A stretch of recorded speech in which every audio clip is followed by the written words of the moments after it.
Estimados amigos, buenas noches y bienvenidos a todos. Es para mí un gusto empezar un nuevo curso con ustedes. Así es que sin más preámbulos, permítanme ponerles la presentación introductoria. Y en primer lugar, quisiera pues explicarles qué haremos y cómo lo haremos. El año pasado les presenté la primera parte de la historia de la Iglesia, es decir, de los siglos I primero al siglo XV. Pero esta vez veremos la segunda parte, que va desde el siglo XV hasta nuestros días. Mi deseo es presentarles en forma panorámica y apretada y sintética una visión de la historia moderna y contemporánea de la Iglesia. Como saben, conocer la historia, además de apasionante, es sumamente importante, pues ayuda a entender quiénes somos y de dónde venimos, ayuda a entender procesos, por qué y cómo suceden las cosas, ayuda a entender por qué estamos como estamos, y desde la historia podremos entender mucho de nuestras costumbres y modos de pensar. Necesitamos pues conocer la historia para poder entender la Iglesia tal y como es hoy, apreciarla y quererla. Y llegar pues así de esta manera a valorar nuestra herencia espiritual. El objetivo del curso que les voy a proponer es ofrecerles un marco de referencia para cualquier diálogo o reflexión posterior. Es solamente un marco de referencia. Esta vez revisaremos 600 años de una historia extraordinaria, de luces y de sombras, pero extraordinaria. Evidentemente, el marco general es la historia universal porque la Iglesia está inserta en la historia universal. La historia de la Iglesia está entrelazada y es imposible separarla de los hechos de la historia universal. Pero hay ciertas limitaciones. Solo presentaré hechos, daré alguna información de referencia, más bien esquemática y limitada, pues de lo que se trata es de ubicarnos y entender los procesos, de armar una estructura histórica, una especie de armazón y así tener puntos de referencia para que en cualquier momento que nosotros queramos profundizar, sepamos dónde encajan ciertos acontecimientos y qué cosa es lo que está detrás. Después, cada uno ya podrá profundizar por su cuenta en aquello que más le interese. Además, les presentaré esa historia subrayando algunos aspectos teológicos de interés. Es decir, haré algunas notas teológicas de acuerdo al momento histórico en el que nos encontremos. ¿Qué temas tocaremos? En esta segunda parte de la historia, empezaremos con un breve resumen de donde nos quedamos, hasta el siglo XV, que es a donde llegamos, ¿no? Y después veremos la Iglesia durante la Reforma y la Contrarreforma. Siglos XVI y XVII, momentos muy álgidos, sumamente importantes no solo para la Iglesia, sino para la historia universal. Luego veremos la Iglesia durante la Ilustración y la Modernidad, siglos XVII y XVIII, en donde la Iglesia será completamente distinta a como lo fue en la primera parte del curso que vimos el año pasado. Y por último veremos la Iglesia contemporánea, es decir, el siglo XIX hasta hoy. Como referencias, para poder ver con más detalle lo que les voy a explicar, pueden ver el libro que tengo que se llama El Camino de la Iglesia, cuyo quizás el 80% es historia de la Iglesia con mucho más detalle. Y este libro es el cuarto tomo de la serie, Dando razones de nuestra esperanza. En físico, lo pueden encontrar llamando a Pilar al número que les pongo aquí en pantalla, o si lo quieren en digital, lo pueden encontrar en Amazon. En realidad en Amazon podrán encontrar los 4 tomos. Nos reuniremos todos los lunes, en forma virtual y por Microsoft Teams, que es el programa que usamos la vez pasada y que estamos usando ahora. Y lo haremos desde hoy, lunes 5 de junio, hasta el lunes 3 de julio. 5 lunes, de 7:30 de la noche a 9 de la noche, hora de Lima. En realidad, yo espero poder presentarles todo este material en esos 5 lunes, pero es difícil calcular, entonces me podría quedar o un poquito corto o un poquito largo, pero bueno, la idea, espero que poder hacerlo en 5 lunes. Y el link para que ustedes puedan acceder a estos lunes es el mismo, será el mismo siempre, ¿no? Y es el mismo que usamos en el curso de historia pasado. Se los recordaré en los chats que reciben mis audios. Ahí les enviaré el link por si acaso unos pocos días antes del lunes, en torno al jueves o viernes. Y además, grabaré las sesiones que hagamos y las colgaré en mi canal de YouTube, cuya dirección la tienen presente. Podrán hacerme preguntas a través del chat de Teams. O sea, Teams tiene un chat en donde podrán escribir sus preguntas y en la siguiente sesión voy a dedicarle siempre los primeros 10 minutos a responder las preguntas que me hagan. No pasaré de 10 minutos, trataré de concentrarlas, así como hicimos en el curso pasado. El costo de este curso que les estoy ofreciendo es 0. En realidad la asistencia es libre y gratuita. No vamos a cobrar por este curso. Lo que nos interesa es que conozcan la historia de la Iglesia. Pero si desean, pueden ayudarnos a apoyar las obras espirituales que llevamos. Usualmente la gente acostumbra a apoyar las obras que puede ver y tocar, ¿no? Como por ejemplo comedores populares, trabajo con niños, cosas que puede tangiblemente comprobar. El problema de las obras espirituales es que no se puede comprobar. Y entonces es difícil mantener las obras espirituales, así como la formación, por ejemplo, de los nuestros, es difícil mantener, porque como no se ve y la gente quiere pues que su donación dé inmediatos frutos, pues así no funciona en el mundo espiritual. Entonces, si alguno desea pues ayudarnos con colaboraciones voluntarias, y por favor no se sientan obligados a hacerlo. En realidad lo hago con mucho gusto, pero siempre viene bien pues alguna ayudadita. Al final de cada sesión, dejaré a la vista las coordenadas bancarias para que ustedes puedan darnos una mano, como por ejemplo la siguiente, ¿no? Tengo 2 partes dentro del Perú, se puede hacer una transferencia bancaria al banco de créditos a mi nombre, que está mancomunada con mi superior, que es el Padre Santos, o a través de Yape. Y desde el extranjero pueden hacer una transferencia bancaria también, pero a veces estas transferencias cuestan más que la donación en realidad, así que es mucho más práctico hacerlo a través de Western Union o de PayPal. En todo caso, esta información la dejaré siempre al final de cada una de nuestras sesiones. Y entonces, dicho esto, voy a pasar ya a la primera sesión. Permítanme dejar de compartir y ponerles la siguiente sesión.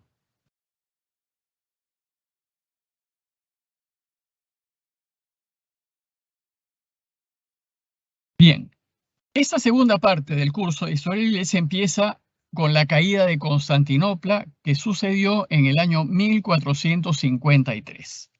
Esto marca completamente la historia porque se separa el mundo en dos en realidad, el Oriente con los otomanos y el Occidente.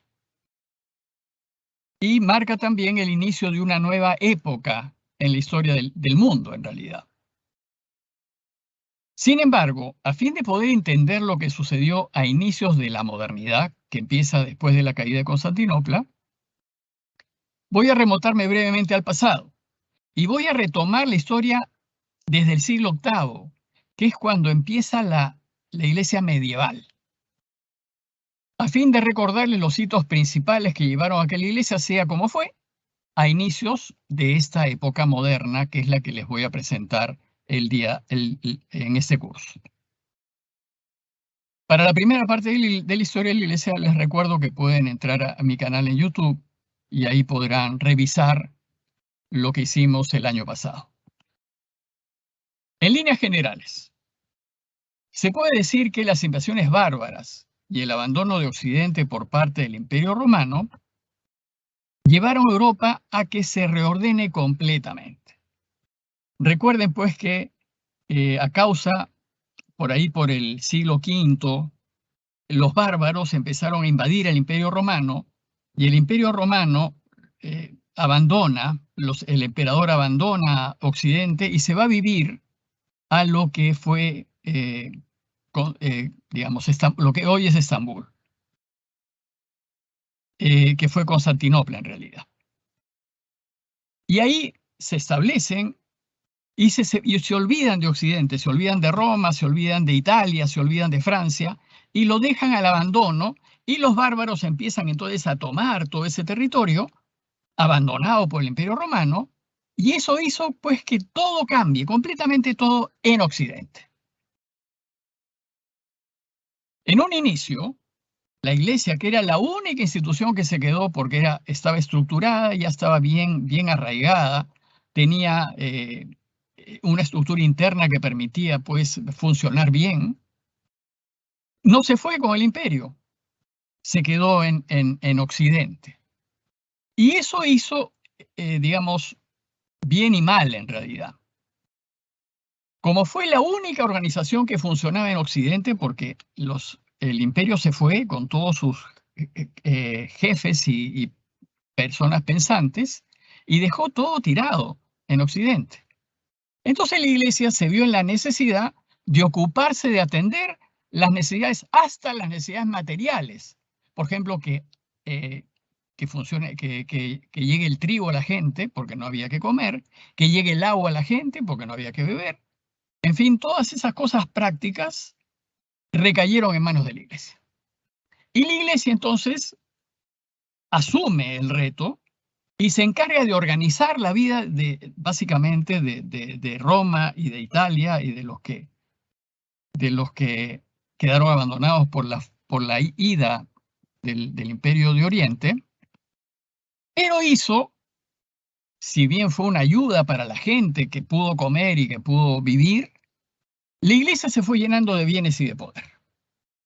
Lo que era del Imperio pasó a ser ahora de la Iglesia. Y poco a poco la Iglesia se va mundanizando. A su vez, el Papa fue considerado una especie de rey terreno, porque actuaba como rey, porque no tenía nadie que le discutiese la autoridad y porque tenía que haber una voz de mando que pusiese orden a todo este caos que había quedado a causa de la fuga de los emperadores oriente. Por ejemplo, había que proteger Europa occidental me refiero, porque los musulmanes desde el año 711 habían conquistado el sur de España. Estaban subiendo por España y tenían grandes deseos de conquistar Europa. Entonces, ante la amenaza de los musulmanes hay que hacer algo. ¿Y qué hace entonces el papado? Asume la defensa de Occidente porque no había nadie más que la asumiese. Y a su vez, la defensa de Europa. Pero como el papado no pudo contar con la ayuda del Imperio Romano de Oriente, porque los emperadores estaban pues en Estambul, en lo que hoy es Estambul, no les interesó lo que pasaba en Occidente. No ayudaron a Occidente cuando vieron que los musulmanes los invadían, porque ellos a su vez protegían sus fronteras de que los musulmanes no subiesen hacia Europa por el lado oriental, por lo que hoy es Turquía. Y entonces el Papa, ¿qué hace? Busca la ayuda de Francia. En ese tiempo, Francia estaba gobernada por los reyes merovingios, que tenían especies de primeros ministros que se les llamaba los mayordomos, y el mayordomo del rey merovingio era Carlos Martel en ese tiempo. Entonces Carlos Martel se enfrenta a los musulmanes y los detiene en una batalla en Poitiers en el 732. Y los musulmanes se retiran y se quedan al sur de España. Vencidos los musulmanes, alejado el peligro, el Papa entonces, ¿qué hace? Reconoce al hijo de Carlos Martel, a Pipino, como rey de los francos. O sea, digamos, reemplaza a los reyes merovingios y en su lugar pone al que lo ayudó, al que ayudó a la Iglesia, al que ayudó a Occidente, que fue Pipino. y los hace sucesor de los merovingios. Entonces Pipino y el Papa hacen una especie de alianza de mutua, de apoyarse mutuamente, ¿no? Entonces, así como el Papa reconoce a Pipino como rey de los francos, y una vez que el Papa habla que es el rey de los francos, todos los demás reconocen que Pipino es el rey de los francos.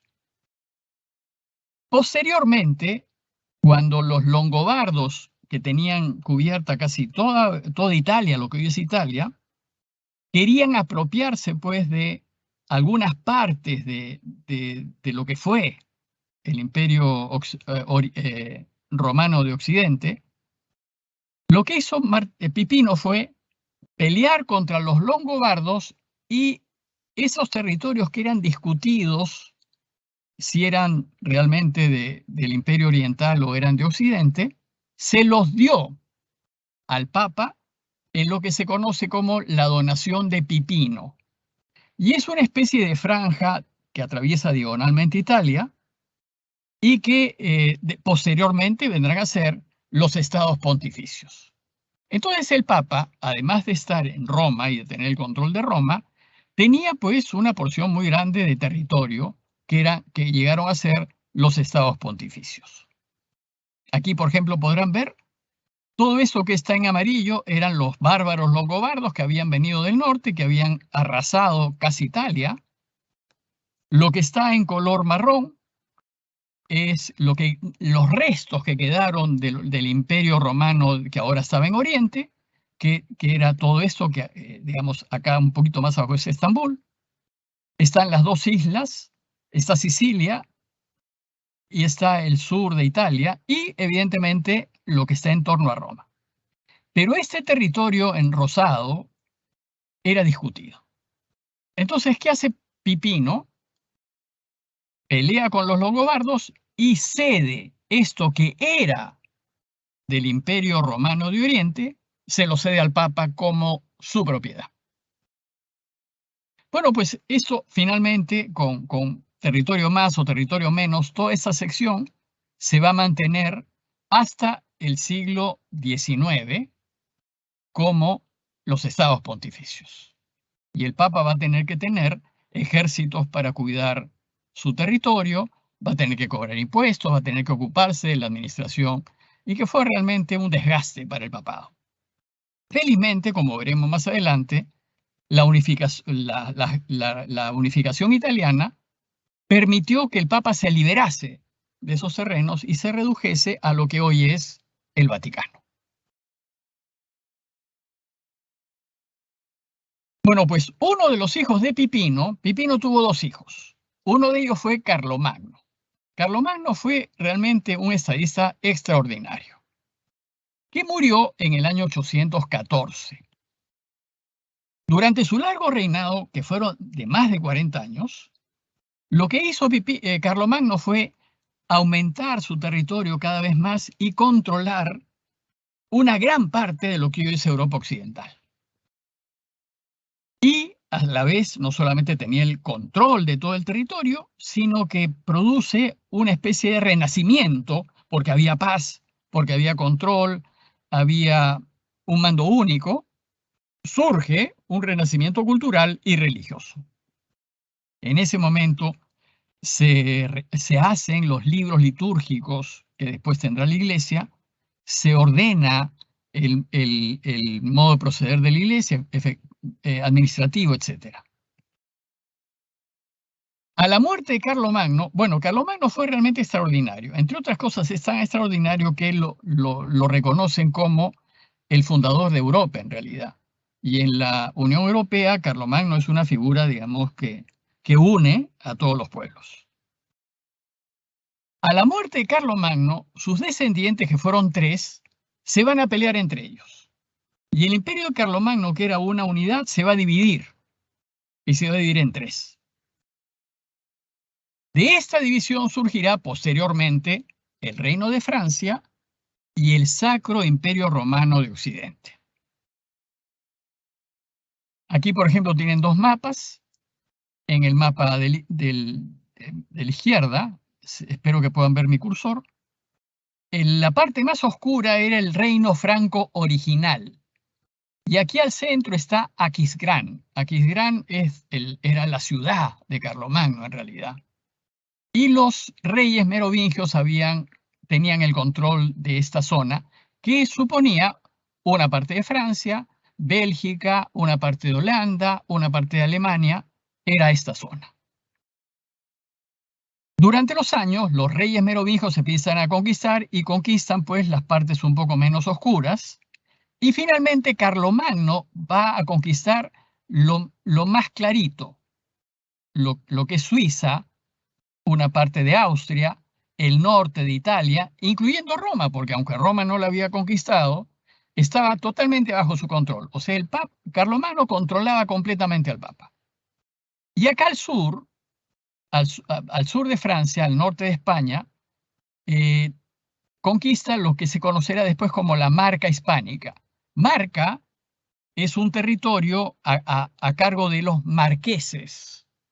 Los marqueses tenían marcas y las marcas siempre eran territorios de discusión. Eran territorios de frontera en donde había siempre luchas, ¿no? Entonces ahí estaban los marqueses. Bueno, pues todo esto oscuro es de Carlomagno. Esto ya más amarillito, clarito, ya no. Ni tampoco los bretones, ¿no? Pero todo esto era el imperio de Carlomagno. Bueno, ¿qué pasó? Se muere Carlomagno y todo este imperio se va a partir en tres. El más rosadito queda para el hijo Carlos el Calvo, que es lo que después será Francia, porque desaparecerá, en realidad el imperio central desaparecerá. Era el reino de Lotario, y que era el que mantenía Aquisgrán, la capital, y el que tenía el título de emperador de Occidente. Se va a fundir con el reino de Luis el Germánico. Y finalmente van a quedar dos reinos, Francia y el Sacro Imperio Romano. Pero ¿qué es lo que pasó? A raíz de estos pleitos y divisiones y que se pelean entre hermanos y todo, se pierde en realidad todo lo que Carlomagno, o casi todo lo que Carlomagno había logrado durante sus más de 40 años de reinado. Y Europa entra en una larga etapa de decadencia general y de gran oscuridad. Esta es la parte más oscura de la época medieval. Los valores que se heredaron de las invasiones bárbaras, que fueron la fuerza, el placer, el dinero, el poder, resurgen. Y el resultado es mucha pobreza.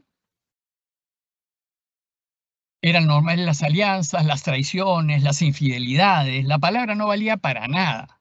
Lo único que valía es el poder de la fuerza. La vida no se respetaba, la moral estaba por los suelos. Eso es lo que sucede con la fracción del Imperio Carlomagno. Y entonces cada quien lo que va a querer hacer va a buscar tener tierra, territorio. Porque el territorio, mientras más territorio tenías, más dinero y más poder ibas a tener. Entonces van a ver alianzas matrimoniales y de luchas entre ellos para hacerse de territorio. Los territorios menores estaban al mando de duques, condes y marqueses. Los ducados eran los más importantes, los condados eran menos importantes y los marquesados o marcas eran los territorios de frontera, en realidad, donde había dificultad. Bueno, pues los territorios menores irán creciendo, porque claro, irán acumulando más territorio, haciéndose más importantes, y va a cuestionar el poder a los reyes. Y poco a poco se fue instalando el sistema feudal, en donde el dueño de la tierra era dueño de todo, hasta de las mujeres que estaban en su territorio. La cultura, que había evolucionado muchísimo en la época antigua en realidad, solo se conservó en algunos monasterios. Como no había imprenta, los monjes se dedicaban la vida a transcribir libros que estaban malogrando, pues los copiaban completamente tenían sus bibliotecas y ahí se conservó la cultura. Pero a la gente no le interesaba en absoluto lo que estaba en las bibliotecas de los monasterios. En esa época no había universidades y las pocas escuelas que existían estaban anexas a los monasterios y catedrales. Fue una época muy oscura. Y el nivel moral de toda la sociedad cayó a lo más bajo que uno se puede imaginar. La vida no valía nada. Y el libertinaje era lo normal era el libertinaje. Hoy día, al ver pues todas estas crisis que vemos en la sociedad, nos quejamos de lo mal que estamos, pero es que no tienen idea de cómo habrá sido eso en ese siglo, ¿no? La impunidad estaba a la orden del día y solo valía el derecho del más fuerte. Si tú tenías poder, si tenías fuerza, tú mandabas. Y en tu feudo, la ley era tu palabra. Y los señores feudales hacían y deshacían como les daba la gana. Bueno, pues durante ese tiempo, y a causa de ese desgobierno, Europa se volvió muy vulnerable porque estaban todos peleados entre todos. Cada uno se protegía y quería su tierra a costa del vecino. Entonces es atacada por todos lados. Por el norte bajan los vikingos. Los vikingos van a llegar hasta Sicilia en realidad. Por el sur, los sarracenos. Los sarracenos eran piratas musulmanes que subían del sur hacia el Mediterráneo, por todo el Mediterráneo y entraban a las entradas de los ríos. Atacaron Roma. Los sarracenos atacaron Roma porque entraban y después se iban, ¿no? Así hacían también los vikingos en el norte de Europa, con los ríos del norte de Europa. Y por el este estaban los magiares o húngaros, que por la caballería que tenían, porque su desarrollo fue más bien de caballería, arrasaban desde el este hacia el oeste. Europa no podía defenderse. Como todos estaban peleados entre todos, no había manera de hacer una unidad común. Carlomagno no existía más, no había otro Carlomagno que pudiese hacerle frente. Los reyes ya no podían defender sus territorios. Y entonces pasan a negociar para tener ayuda con los duques, los condes y los marqueses, y eso hace que los reyes dependan de ellos. Entonces el rey pasaba a ser nombrado en realidad por los duques, condes y marqueses. En realidad se reunían y decidían quién iba a ser su rey y quién no. La economía se encontró a nivel de subsistencia arruinada por los nuevos invasores. Y la decadencia que sobrevino afectó a toda la sociedad. Que afectase a toda la sociedad supuso que afectó también a la iglesia. Porque la iglesia está metida en la sociedad. La iglesia somos todos. Entonces nosotros participamos de la sociedad. Entonces si la sociedad se corrompe, la iglesia se corrompe. Y se contagia de esta decadencia general. Los sacerdotes, que en ese tiempo no tenían formación alguna, menos aún, bueno, antiguamente sí, pero con el caos de las invasiones bárbaras y que todo se perdió, no tuvieron formación. Participaron del libertinaje general, porque así era. Todos eran así y eres uno más de todos. El desorden sexual y la simonía se volvieron normales. La simonía es el pecado, digamos, de cobrar por dar sacramentos, ¿no? Por ejemplo, si alguien se quiere confesar y yo cobro, yo caigo en simonía. O sea, los sacramentos no se cobran. Lo que se cobra son las partes, la luz, el agua, los servicios que hay que pagar pero el sacramento en sí no se cobra. Bueno, pues la simonía es eso, ¿no? Es cobrar por administrar las cosas de Dios. Bueno, pues imagínense cómo estaba el clero, que lo que se sobrevivía en base a simonía y su vida normal era el desorden sexual. Y el alto clero eran señores feudales. Así es que se dedicaron a una vida de señores feudales. tenían sus esclavos, tenían sus sirvientes, tenían su territorio y funcionaban como señores feudales. Para que se den una idea de lo terrible que fue esta época, entre el año 880 y el 1050 hubo más de 40 papas. 40 papas. En 170 años, 40 papas. Bueno, la Iglesia en los últimos 100 años ha tenido solo 8 papas.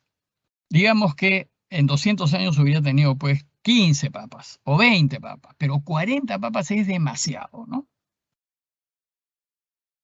¿Por qué? Porque se sucedían uno tras otro debido a complots, sobornos, amenazas, asesinatos, porque así era en toda la sociedad. Y algunos además llevaban una vida realmente escandalosa. No sé si ustedes recuerdan en el curso pasado vimos un poco más en detalle el siglo de hierro, que fue terrible. Quizás el momento más bajo que ha tenido la Iglesia en toda su historia. Casi todos los papas pertenecían a influyentes familias romanas, cuyas preocupaciones no eran el cristianismo. Sus preocupaciones eran tener más poder y más dinero. Y eran las que controlaban el papado. Las familias romanas se reunían para decidir quién iba a ser el próximo papa. Su único interés era adueñarse del poder. En general, la jerarquía no tenía vocación.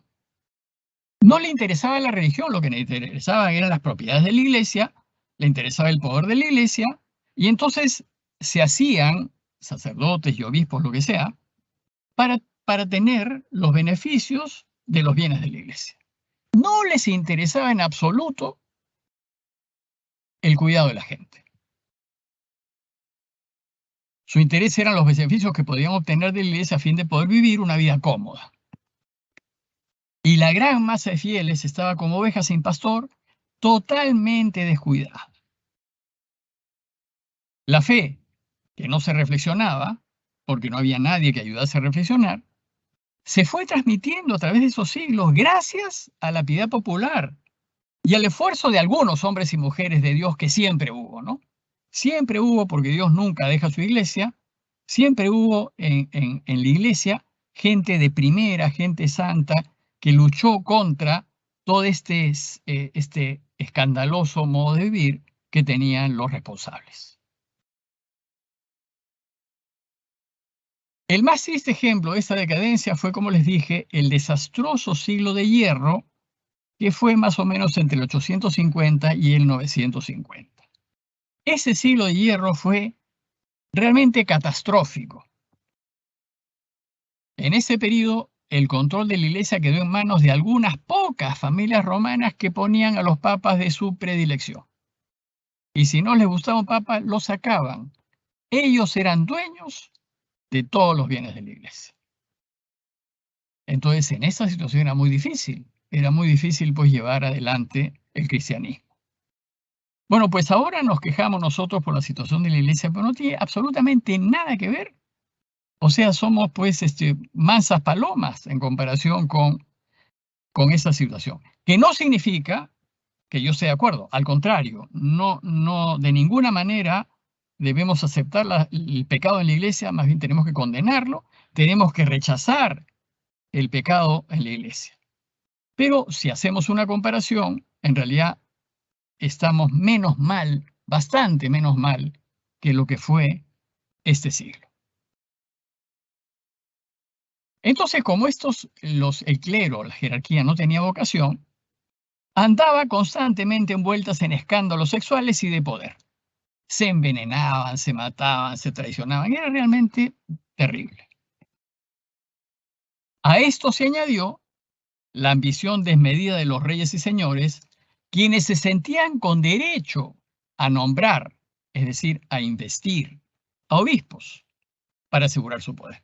Entonces yo, rey, decía, bueno, yo quiero que este amigo mío vaya y sea obispo de tal sitio, porque como es mi amigo, podemos hacer negocios juntos. Bueno, pues ese era el problema, cuando ya el gobierno interfiere en el proceder ordinario de la iglesia, lo único que causa es caos y más complicación. Finalmente, los reyes y señores querían tener a la iglesia a su servicio. Sin embargo, en medio de esta gran oscuridad, hubo pequeñas luces dispersas que mantuvieron la direccionalidad del cristianismo. A pesar de esto, por eso dice, cuando estudiamos teología decimos, mira, después de eso que ha pasado en la iglesia, necesariamente tiene que ser una obra de Dios, porque es imposible sobrevivir después de esto que se vivió. Bueno, pues Dios nunca deja su iglesia, siempre mantuvo santos en su iglesia que mantuvieron la direccionalidad del cristianismo. Hubo también efímeros intentos de reforma, o sea, las mentes pensantes y más conscientes no podían entender cómo se podía llevar adelante así las cosas. Pero estaban metidos pues en un contexto tan desfavorable que cualquier lucecita que prendía, la sociedad se la apagaba. O sea, en realidad era imposible llevar a cabo reformas. Sin embargo, en el año 910, un potentado le dejó a la iglesia una propiedad considerable en Cluny, en Francia, y ahí en Francia empezó un importante movimiento monástico que se conoce como el movimiento de Cluny, que se esparció por Europa Occidental. Estas son las cosas de Dios, ¿no? En medio de esa oscuridad, de repente aparece esta luz potentísima, Cluny. Cluny queda al norte de Lyon. Aquí está Cluny, al norte de Lyon. Y con Cluny se arma toda una red surgen monasterios por todos lados, movidos por una especie de pasión de reforma, de volver a las raíces. Y por ejemplo, en España surge una cantidad enorme de monasterios, todos unidos a la red de Cluny. Y si ustedes ven en España, solamente están al norte, porque el sur estaba tomado por los musulmanes. Entonces, de Madrid para abajo no hay nada. Solamente el norte está en manos, digamos, cristianas, y ahí es donde surge una red de monasterios. Cluny promovía la austeridad de costumbres, el ascetismo, la mortificación, la obediencia y la fidelidad a la vocación. Es decir, fue un movimiento que nace no por intereses, sino por vocación. Yo quiero jugarme la vida por Dios, yo quiero realmente vivir de tal manera que lo ayude. Y así fue como Cluny surge. Y como había gente que coincidía con esta manera de pensar, brotan pues como hongos por todos lados estos monasterios. Y con Cluny tuvo lugar un gran renacimiento de la iglesia. Se supera estos años oscuros a partir, entre otras cosas, del movimiento de Cluny. Se volvió a la piedad, a la liturgia y a la renovación de la espiritualidad de la iglesia. Pero sobre todo, Cluny decidió una cosa fundamental, que la elección del abad, el abad es como el jefe de cada monasterio, ¿no? Que la elección de cada abad de cada monasterio estuviese en manos de los propios monjes del monasterio y no de los reyes y señores del entorno. O sea, les quita el poder a los reyes y señores del entorno y dice, mira, ustedes no tienen nada que ver en el convento, quienes vamos a elegir a que nos va a guiar, seremos nosotros. Y eso fue un cambio importantísimo para revertir la intromisión de la gente que no tenía vocación. Ese fue el primer triunfo de la Iglesia en lo que se llamó la guerra de las investiduras de los laicos. O sea, se investia a los laicos, se les daba el poder a los laicos para que los laicos terminen siendo obispos y terminen gobernando a la Iglesia. Sucedía que los laicos investían a los obispos y abades, es decir, les daban la titularidad para ejercer su autoridad. Entonces, un rey que quería que un territorio episcopal lo manejase él, ponía de obispo a alguien de su conveniencia para que se trabajase con él. Entonces, con esto, a eso se le llama la investidura de los laicos. Y la Iglesia va a luchar contra esto. Va a luchar por largo tiempo para que no sea así. Al investir la investidura de los laicos suponía que ellos mantendrían todo el poder. A esta renovación que empezó con Cluny y que se esparció rápidamente, ayudó el contexto político. Porque el rey más importante de Europa llegó a ser el alemán Otón, que murió en el 973.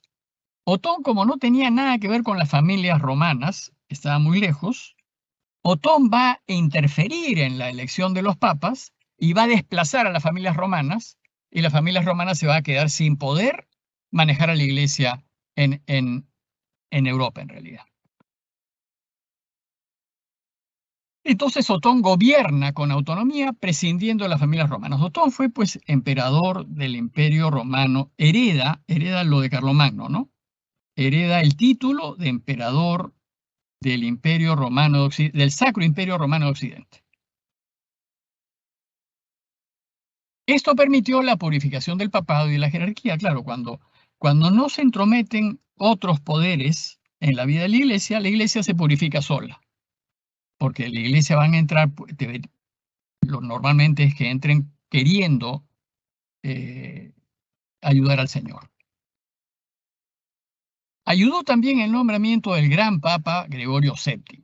Gregorio VII fue uno de los que participó en el movimiento de Cluny, entonces estaba con todos estos deseos de reformar, de cambiar, de mejorar la iglesia, y lo hacen papa a Gregorio VII. Entonces, una vez en el papado, lo que más le interesó a Gregorio VII fue anular la posibilidad de que los reyes y los señores feudales interfieran en el nombramiento de los obispos. Se preocupó, pues, de manera especial de luchar contra la investidura de los laicos. Y se le opuso, este fue su más grande logro, al emperador Enrique IV. Enrique IV le va a decir, Gregorio le va a decir, mira, tú, Enrique, tú no puedes nombrar obispo porque te da la gana. El que nombra obispos es el Papa. Y claro, Enrique se rebela, pues, contra eso, porque él estaba en la línea de los emperadores. ¿Quién es este Papa Gregorio para decirme a mí lo que tengo que hacer? Y entonces se opone y nombra a obispos por su cuenta. Entonces, ¿qué hace Gregorio VII? Lo excomulga. Pero la excomunión en esos tiempos era una cosa gravísima, porque si el Papa decía que ese señor ya no era parte de la iglesia, ya no estaba en comunión con la iglesia, nadie le obedecía. Entonces, Enrique se da cuenta que no puede pelearle al Papa esto. Y entonces va a pedirle perdón. Este acontecimiento sucede en Canosa. La historia dice que en el frío del invierno, en medio de la nieve, Enrique se quedó 3 días, creo, sin comer delante para que el Papa lo recibiese y lo perdonase. Finalmente la iglesia ganó esta lucha, pero recién se firma el triunfo en el Concordato de Worms en 1122. Pero no terminó ahí. O sea, la intromisión de los poderes civiles va a seguir hasta el día de hoy. Hasta el día de hoy, el poder civil quiere intervenir en el nombramiento de los obispos en la Iglesia Universal. La nobleza en ese tiempo mantuvo una fuerte resistencia que duró muchos años más.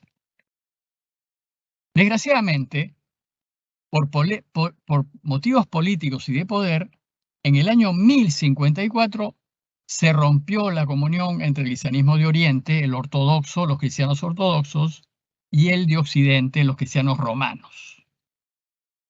En realidad, el cristianismo fue uno solo hasta el año 1054. Había una unidad.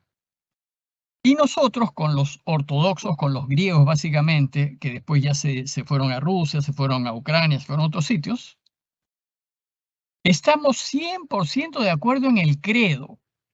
Creemos en lo mismo.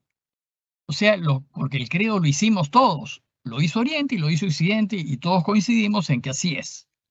Nosotros creemos exactamente lo mismo que creen los cristianos ortodoxos. El problema está en las formas.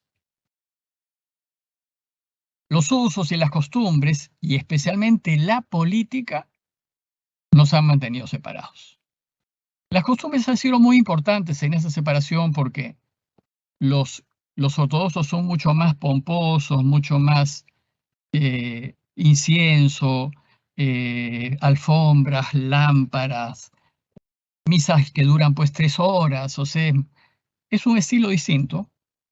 Los occidentales somos mucho más prácticos, más directos.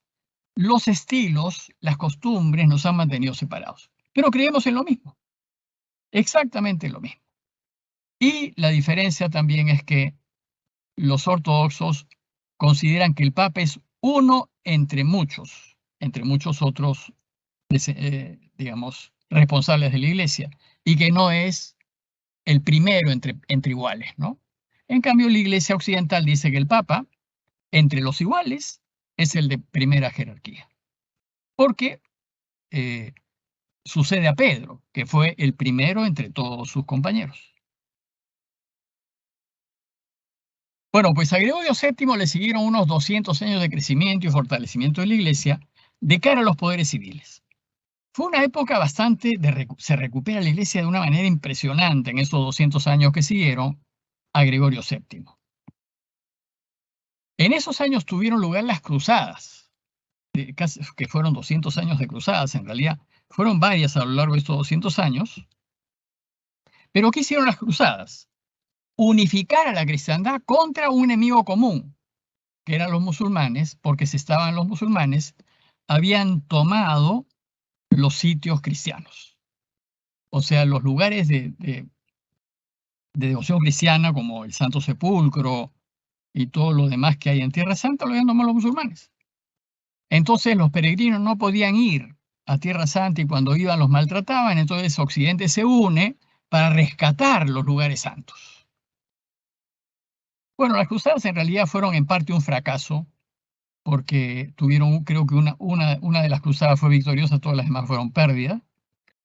Pero el encuentro con el mundo musulmán fue muy beneficioso para Occidente. Su objetivo fue recuperar los lugares santos y proteger al cristianismo de los turcos. Estas cruzadas fortalecieron al papado y a la cristiandad, pero debilitaron a los reyes y al sistema feudal, porque ellos eran los que ponían digamos, los soldados, los ponían los reyes y el sistema feudal. Y como no ganaban las guerras, fueron perdiendo y finalmente el papado se fue fortaleciendo.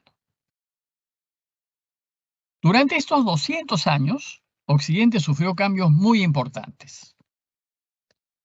A causa de las cruzadas tuvo lugar un despertar intelectual, porque al encontrarse con el mundo musulmán estaba muy avanzado en ciencias, por ejemplo, ¿no? En matemáticas, en física, en química, eran muy avanzados. Tenían una serie de inventos que habían hecho que nosotros, Occidente, no tenía. Entonces, a causa de este encuentro con un mundo cultural más fuerte, surge la necesidad de querer saber y aparecen las universidades. Y en teología surge digamos, un pensamiento ordenador de todo, que es lo que fue la teología escolástica, ¿no? Que va a durar hasta hoy. Ahora más bien hay una neoescolástica modernizada, pero la idea es que da una unicidad a todo el pensamiento teológico. Hay otras escuelas, una de ellas es la escolástica. Pero como surge el pensar y surge la crítica, surgen también algunas herejías. En ese momento surgen los cátaros o albigenses y los valdenses. Y entonces surge también del lado de la Iglesia Santo Domingo de Guzmán, que va a luchar contra la herejía albigense o cátara. Hasta ahora, por lo menos hasta ahora, existen los valdenses. No estoy seguro de los cátaros y albigenses, pero los valdenses sí existen. Tienen alguna pequeña iglesita por ahí en Europa, pero digamos están totalmente disminuidos, pues, ¿no? a la luz de la Iglesia Católica. En esta época apareció también a fines de esta época, apareció la Inquisición. Pero la Inquisición fue propulsada por el poder civil no fue propulsada por la Iglesia. Lo que pasa es que se le encargan a la Iglesia porque era la que tenía el control de todo, y la Iglesia se hace cargo de algo que el pueblo quería, pero surge para defender y cuidar el orden social. Es como ahora. Ahora hay muchos, desgraciadamente, muchos que piensan que la pena de muerte tiene que aplicarse y hay que matar a todos los criminales y violadores. Bueno, esto es más o menos una manera de inquisición. Bueno, pues, y eso sale del pueblo. Lo mismo sucedió con la Inquisición. El pueblo pedía orden ante tanto caos. Y entonces había que cortar, pues, a toda herejía había que cortarla porque la herejía producía, pues, desorden. Y entonces era, se le pide a la Iglesia que lleve adelante este tema. Era un instrumento de control social que contaba con la plena aprobación de la sociedad. Se le echa la culpa a la Iglesia, ¿no?, que puso la Inquisición, pero en realidad el que no entiende cómo se formó la Inquisición comete un anacronismo, es decir, cronos es tiempo, ana es contra o sobre, y entonces el anacronismo es el que va en contra del tiempo, que en lugar de pensar cada tiempo dentro de su contexto, lo saca de su contexto y piensa, aplica lo que hoy pensamos a cómo debió ser en el siglo XII y lo criticamos. No podemos criticarlo porque en ese tiempo la sociedad pensaba así. Hoy podemos decir que no estamos de acuerdo, pero así se pensaba. Es como en la época de Jesús, ¿no? En la época de Jesús, la esclavitud era normal. Todo el mundo que podía tener un esclavo. Jesús no se levanta contra los esclavos porque era parte de la sociedad. Hoy, si criticaríamos eso, si desde nuestro punto de vista lo hacemos, estaríamos cometiendo un anacronismo porque estamos saltándonos el contexto en donde sucedía esto.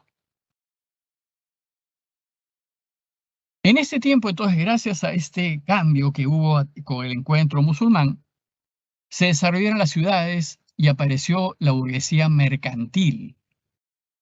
O sea, crecen las ciudades, el campo empieza a perder importancia, y por el contacto con tierras lejanas, porque no solamente se llega pues a lo que hoy, al mundo otomano, al mundo, digamos, musulmán, al mundo árabe, sino también a Asia, ¿no? Em, eh, los viajes de Marco Polo y todo esto se ubica en esta época, ¿no? El contacto con tierras lejanas. Nació la actividad bancaria. Los templarios son una orden militar que existió en la Iglesia Católica en tiempos de las Cruzadas.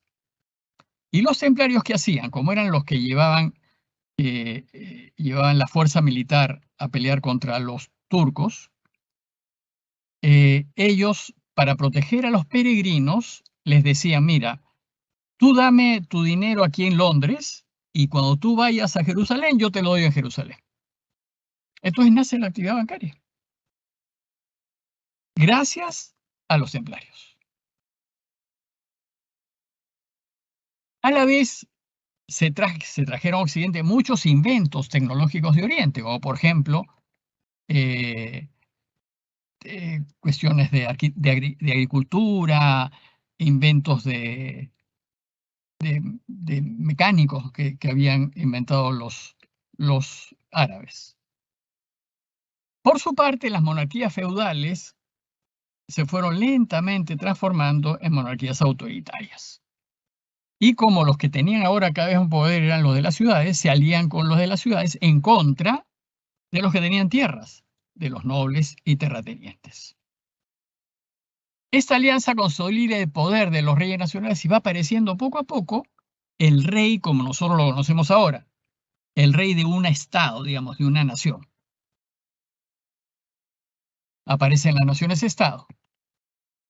Y durante este periodo, estos 200 años, 3 fueron los papas que destacaron. El primero, como ya les dije, fue Gregorio VII, con quien se inicia la gran reforma gregoriana. Y a pesar de la oposición de los reyes y señores, la soberanía papal sobre los obispos empezó a ser mucho más directa. El segundo papa fue Inocencio III. A mitad de ese periodo aparece este Inocencio III, que gobierna la Iglesia como un rey.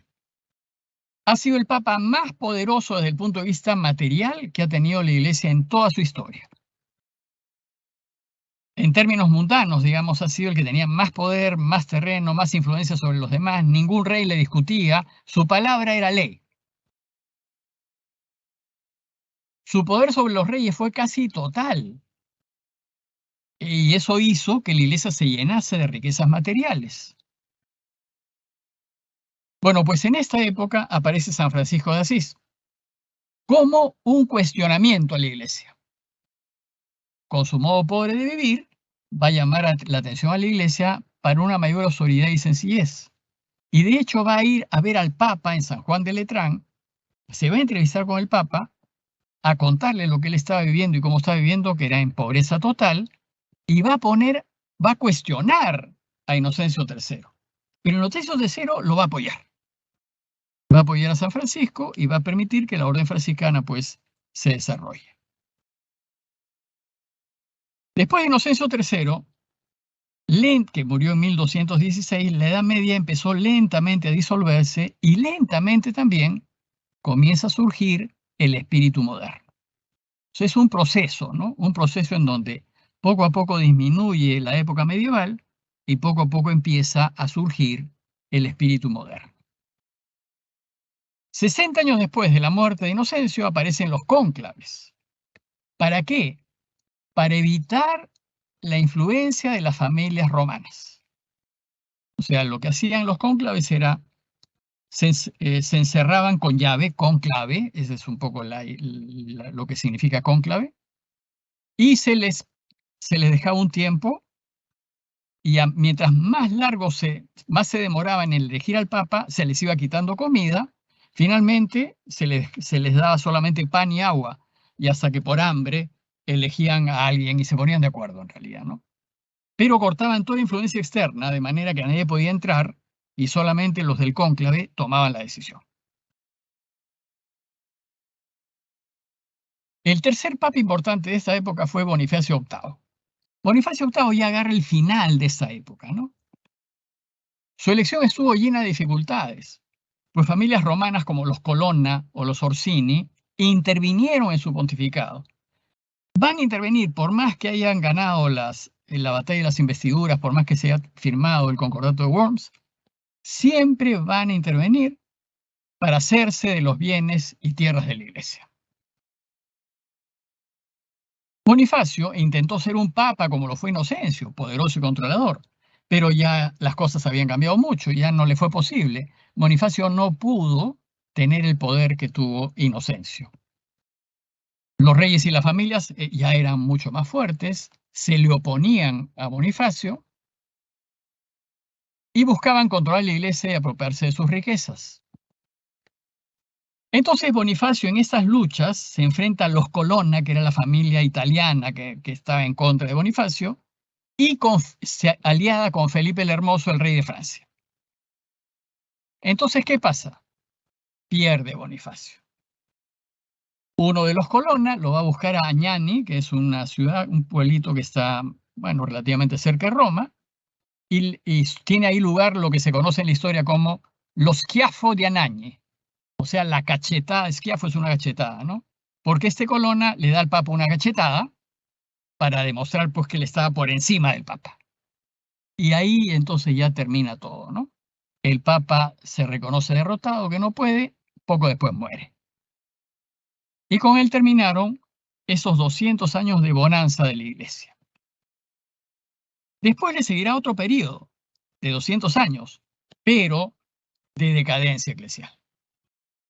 Entonces, estos últimos 200 años nos van a poner al inicio de la Edad Moderna, que es lo que nos interesa, ¿no? Pero estos 200 años de decadencia eclesial fueron particularmente difíciles. No tan difíciles como el siglo de hierro entre el 850 y el 950. Esto va a ser de otro tipo, pero también va a ser muy duro. Quizás es el segundo bache más fuerte que ha tenido la Iglesia. A la muerte de Bonifacio VIII, Francia, con Felipe el Hermoso, se erige como el nuevo poder de la época. Era Francia el centro. Y le peleaba la cosa al emperador del Sacro Imperio Romano. Felipe, entonces, ¿qué hace Felipe IV? Cuando a la muerte de Bonifacio VIII interviene en la elección papal, lo que no se debía hacer, pero interviene. E hizo elegir Papa Clemente V, un francés. Y por seguridad, porque Roma era muy peligrosa, decide llevárselo a vivir a Aviñón, a Francia. Y esto causa una crisis en la iglesia, porque el Papa por primera vez deja Roma y se va a vivir a Francia. Durante 70 años, el Papa dejó el Vaticano y se estableció en Aviñón. A este periodo se le conoce como el destierro de Aviñón. 70 años, fíjense. Este destierro de Aviñón fue un golpe terrible para la iglesia. Para que ustedes se den cuenta, un poco después del destierro de Aviñón viene un cisma en la iglesia, que lo vamos a ver un poquito más adelante, y la cristiandad se parte en dos. Los que estaban a favor de Aviñón, están en naranja, digamos, los que estaban en contra de Aviñón es todo el resto, y acá está Aviñón, un pueblito al sur de Francia. El Sacro Imperio Romano está en contra, y España y Francia y Escocia están a favor, y evidentemente como España está a favor, también el sur de Italia, que era español, de control español, está a favor. Portugal no se metía. Algunos efectos negativos de estos 70 años en donde el Papa dejó Roma. Estuvo totalmente controlado por los reyes y cardenales franceses, o sea, era un huésped del reino francés y solamente podía hacer lo que el reino francés le permitía hacer. Pero había dos curias, la curia en Aviñón y también se mantenía la curia de Roma, lo que pasa es que el Papa no estaba ahí, pero seguía funcionando, digamos, ¿no? Y hubo que tener más dinero para mantener ahora dos curias. El prestigio externo del pontificado se pierde porque ya el Papa ya no está donde debería estar. Ahí está sujeto a los reyes franceses, ya no puede hacer lo mejor para la iglesia, está totalmente sometido y entonces se pierde su poder, ¿no? Su prestigio. Y lo dejan de respetar, disminuye, digamos, ¿no? Porque no puede hacer lo que debe hacer. O sea, está como prisionero en Aviñón.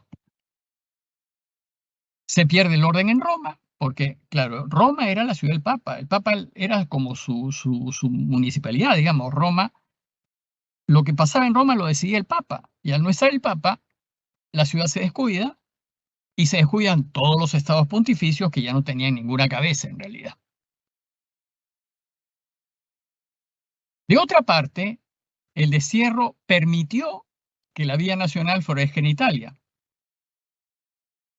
Surgen las grandes repúblicas italianas, esa es la época en donde surge Venecia, surge Génova, Pisa, Florencia, que eran repúblicas en torno a las ciudades, ¿no? A las ciudades grandes, que básicamente eran de comercio, comerciantes, de puerto, ciudades de puerto, que al comerciar con el resto del mundo, crecieron, pues, ¿no?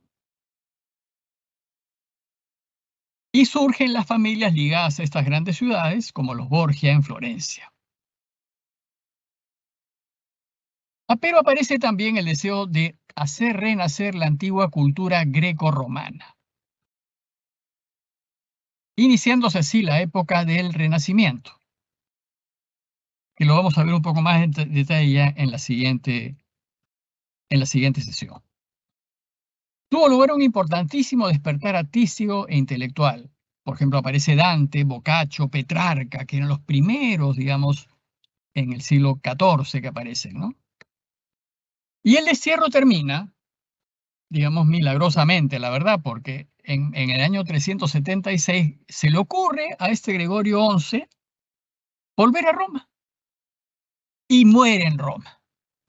Entonces, como el Papa muere en Roma, la curia de Roma se reúne para nombrar un nuevo Papa.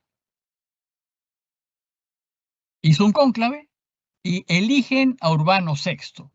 ¿Quién se queda en Roma? Ya no vuelve a Aviñón.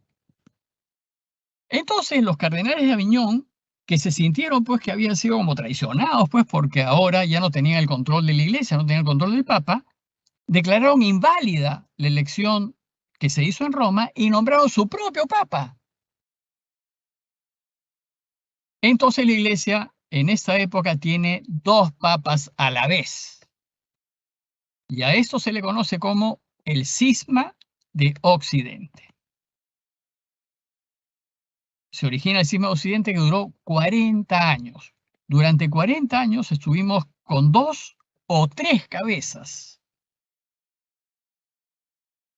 Al final, claro, lo que pasa es que al ver esta crisis, pues no puedes tener 2 cabezas, tú no puedes gobernar nada con 2 cabezas. Entonces, para solucionar el problema, hay una serie de reuniones, conversaciones y nombramientos, ¿no? Entonces dicen, bueno, nombremos a un tercer papa de manera que los otros 2 renuncien. Nombran al tercer papa, pero los otros 2 no renuncian, con lo cual llegamos a tener 3 papas. Bueno, ¿cómo se resolvió esto después de 40 años? Cuando luego de muchos intentos fallidos, finalmente se convoca un concilio universal en Constanza en 1414, que duró 4 años. Bueno, en el periodo, ¿no? No es que haya durado, pero en ese periodo hubo el concilio. Y en Constanza, en una expresión de una gran unidad cristiana, el Papa de Roma renuncia y los otros 2 fueron depuestos y aceptaron la deposición. Entonces, ya no había impedimento, ahora sí se podía nombrar en unión con toda la Iglesia Universal a un Papa único para todos. Y se eligió a Martín V. Y con esta elección se puso fin a esta gravísima situación.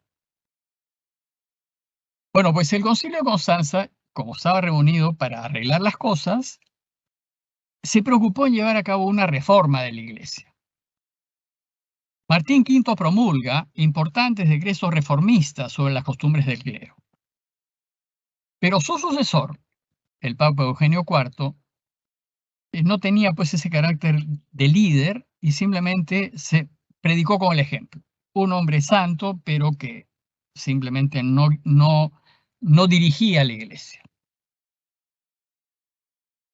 Nicolás V el siguiente papa envió emisarios para regenerar la vida de la iglesia, pero en Alemania, si bien en Alemania el cardenal Nicolás de Cusa logra pues que los signos reconozcan la importancia pues de poner orden a todo ese caos, sin embargo en Francia el cardenal encargado estaba tan inclinado al lujo mundano que no hizo nada y nadie lo tomó en serio. Y ahí nomás quedaron todos los intentos de reforma. Pero sin embargo, digamos, lo que hace Constanza es despertar a los cristianos y decir, oye, tenemos que hacer algo, ¿no? Surgen algunos intentos de reforma, hubo conciencia de que algo había que hacer, pero el progreso fue muy lento y no se va a llegar muy lejos. Sin embargo, hubo una fuerte reacción de parte de algunos. Por ejemplo, el dominico Girolamo Savonarola. Savonarola predicaba en Florencia, la tierra de los Medici, y predicó contra el lujo, contra el lucro, contra la depravación de los poderosos y la corrupción de la iglesia. Organizó unas hogueras donde los florentinos estaban invitados a arrojar sus objetos de lujo, sus cosméticos y demás cosas, y quemarlos ahí delante de todos. Pero no pudo contra el sistema. ¿Y qué pasó? Se metió con el Papa Alejandro VI Borgia por sus excesos y fue excomulgado. Y como criticó a familias poderosas de Florencia como los Medici, los comerciantes florentinos lo acusaron ante la Inquisición y murió en la hoguera en 1498, víctima de los poderes de este mundo. O sea, solito no podía, cuando quiso hacerlo, los demás se le levantaron en contra. Bueno, pues la decadencia del papado hizo que aparezcan movimientos heréticos con un fuerte carácter nacionalista y antipapal. Claro, es que es evidente esto, pues porque si el papa que yo tengo, que me debe guiar y orientar hacia Dios, en lugar de hacerlo, se dedica a otras cosas, pues lo que me surge es el deseo de que ya no sea papa. O sea, no quiero papas, porque si así son los papas, yo prefiero no tener papa. Los más importantes movimientos fueron el de Juan Wycliffe y el de Jan Hus. Wycliffe y Hus se les conoce, ¿no? Quienes sostenían, entre otras cosas, que el papado era innecesario. Evidentemente, pues era innecesario, porque los papas en ese tiempo no hacían lo que debían hacer, o no hacían lo que podían hacer. Y estos movimientos fueron el germen de la reforma de Martín Lutero. O sea, ya aquí se está cocinando, digamos, en estos tiempos, lo que 100 años después pondrá en práctica Martín Lutero. Mientras tanto, el Imperio Otomano se estaba haciendo cada vez más fuerte. Claro, el Imperio Otomano, digamos, primero eran unas tribus dispersas que se juntan y empiezan a conquistar sus entornos y se empiezan a meter contra lo que quedaba del Imperio Romano de Oriente. Y entonces van a presionar las fronteras del Imperio Romano de Oriente y como van a dominar, contra ellos se hizo las cruzadas en realidad, van a dominar toda la fértil creciente, todo lo que es Siria, Líbano, parte de Turquía hasta Egipto, toda esa zona, cada vez fue haciéndose más fuerte. Conquistó todas las tierras que quedaban del Imperio Romano de Oriente y arrinconó a lo que quedó del Imperio Romano de Oriente y del Imperio antiguo del Imperio Romano en la ciudad de Estambul y lo que estaba detrás de Estambul, porque Estambul es una ciudad que está entre Asia y Europa. O sea, hay un puente que une Asia y Europa, o un ferry que une Asia y Europa, y Estambul está digamos, en la zona de Europa, y todo lo que está detrás de Estambul todavía seguía perteneciendo al Imperio Romano de Oriente, pero todo lo que está en Asia lo pierde. Hasta que finalmente los otomanos sitian Constantinopla, que hoy es Estambul.